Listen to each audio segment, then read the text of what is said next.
নমস্কার, নতুন দিগন্ত চ্যানেলে সবাইকে সুস্বাগতম। আমার আজকের রেসিপি এঁচোড়ের মালাইকারি।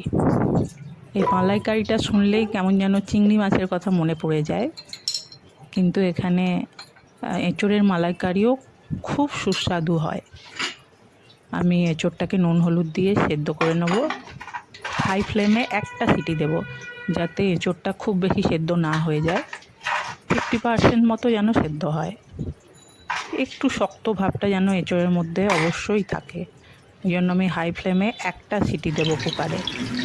আমি পেঁয়াজগুলো ভেজে নিচ্ছি। আমি 1 কাপ মতো পেঁয়াজ কুচো এখানে ইউজ করেছি। তেলের মধ্যে পেঁয়াজটা দিয়ে খুব ভালো করে ভেজে নেব। নাড়াচাড়া করে খুব ভালো করে আমি পেঁয়াজটাকে ভেজে নেব।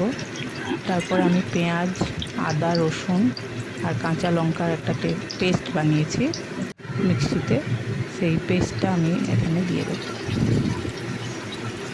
লঙ্কাটা আপনারা নিজেদের স্বাদ অনুসারে দেবেন। আমি এখানে অল্প ঝালই দিয়েছি। খুব ভালো করে মিডিয়াম ফ্লেমে আমি মশলাটাকে কষিয়ে নেব। মশলাটা কষানো হয়ে গেলে আমি এঁচোড়গুলো এবার দিয়ে দেবো। আস্তে করে জলটা ছেঁকে রেখেছিলাম, আস্তে করে এঁচোড়গুলো দিয়ে দেবো। এঁচোড়টা দিয়ে মশলার সাথে বেশ খানিকক্ষণ কষাতে হবে, যাতে এঁচোড়ের মধ্যে মশলাটা ভেতরে যায়, এঁচোড়ের ভেতরে যাতে মশলাটা যায়। ওই জন্য বেশ টাইম নিয়ে সুন্দর করে অনেকক্ষণ ধরে কষিয়ে নিতে হবে। অনেকক্ষণ ধরে কষানো হয়ে গেছে। এবার আমি এঁচোড়ের মধ্যে আমার ভাজা আলুগুলো ছেড়ে দিলাম। আলুটা অপশনাল, আপনি দিতেও পারেন নাও পারেন, কিন্তু আমার বাড়িতে একটু আলুটা পছন্দ করে, তাই আমি বেশি না, ওই 4-5 পিস আলু একটু ভেজে ওর মধ্যে অ্যাড করে দিলাম।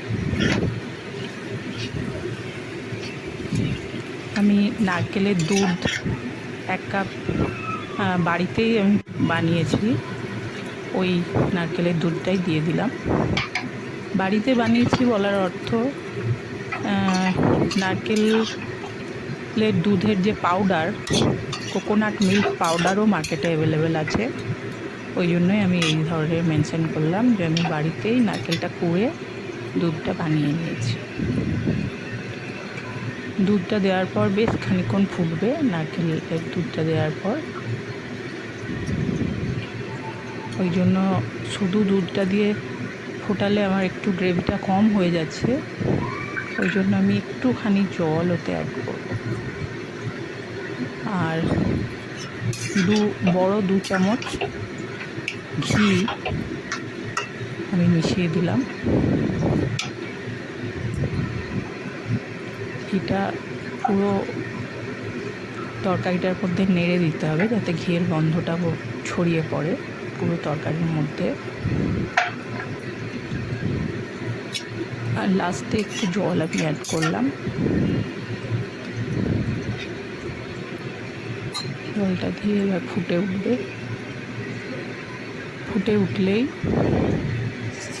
আমি ওর মধ্যে একটুখানি গরম মশলা অ্যাড করে দেবো।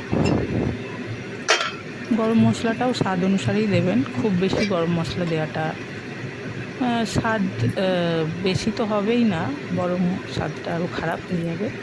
ওই জন্য একটু হিসাব মতো গরম মশলাটা দেবেন। আমার এটা বাড়িতে বানানো গরম মশলা, ওই জন্য আমি অল্পেই খুব ভালো কাজ হয়, ওই জন্য আমি 1 চামচ এখানে গরম মশলা দিলাম। একটু ঢেকে দিলাম, যাতে গরম মশলা ঘিয়ের গন্ধটা খুব ভালো হয়। আর উপর থেকে বেরেস্তা, মানে পেঁয়াজ ব্রাউন করে ভেজে ওর মধ্যে ছড়িয়ে দিলাম। ভিডিওটা যদি ভালো লাগে তাহলে আমার চ্যানেলটিকে অবশ্যই সাবস্ক্রাইব করবেন, আর নতুন নতুন ভিডিও পাওয়ার জন্য বেল আইকনটি প্রেস করবেন।